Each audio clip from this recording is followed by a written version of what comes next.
Hi, இன்றைக்கி morning பிரேக்ஃபாஸ்ட்டுக்கு பச்சரிசி மாவு வச்சு சிம்பிளாக குயிக்காக முடிக்கிறது போல் ஒரு மார்னிங் பிரேக்ஃபாஸ்ட் தான் பண்ணியிருக்கேன். வாங்க பார்க்கலாம். அதுக்காக நான் ஒரு கிளாஸ் பச்சரிசி எடுத்து ஒரு 1/2 hour ஊற போட்டு எடுத்துருக்கேன். இப்போ தண்ணியெல்லாம் வடிகட்டிட்டு ஒரு துணியில் காய போட்டு எடுத்துக்கலாம். ஃபேன் கீழேயே காய போட்டுருங்க. இப்போ நம்ம அரிசியில் கை தொடும்போது லைட்டாக ஈர்ப்பம் இருக்கணும்.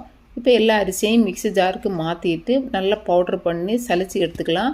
சலித்து எடுக்கும்போது ரொம்ப நைஸாக இல்லாமல் கொஞ்சம் குறகுறப்பாக இருந்தால் நல்லாயிருக்கும். இப்போ கொஞ்சமாக தேங்காயும் துருவி எடுத்துக்கலாம். இப்போ நம்ம எடுத்து வச்சுருக்கிற மாவில் கொஞ்சமாக உப்பு, கொஞ்சமாக தேங்காய் போட்டு நல்லாவே கலந்துட்டு கொஞ்சம் கொஞ்சமாக தண்ணி விட்டு கலந்து எடுத்துருங்க. ஏன்னா இன்றைக்கி நம்ம மாவு ஃப்ரை பண்ணலை, அதனால் தண்ணி கம்மியாக தான் பிடிக்கும். கொஞ்சமாக தண்ணி விட்டு கலந்து எடுத்துக்கலாம். இப்போ நம்ம பவுடர் பண்ணி வச்சுருக்கிற மாவை நீங்கள் வேணால் கொஞ்சமாக ஃப்ரை பண்ணி வேணாலும் யூஸ் பண்ணிக்கலாம். நான் இன்றைக்கி ஃப்ரை பண்ணாமல் தான் யூஸ் பண்ணியிருக்கேன். இப்போ நம்ம கலந்து வச்சுருக்கிற மாவையெல்லாம் சின்ன சின்ன உருண்டைகளாக பிடிச்சி ஆவியில் வேக வச்சு எடுத்துக்கலாம்.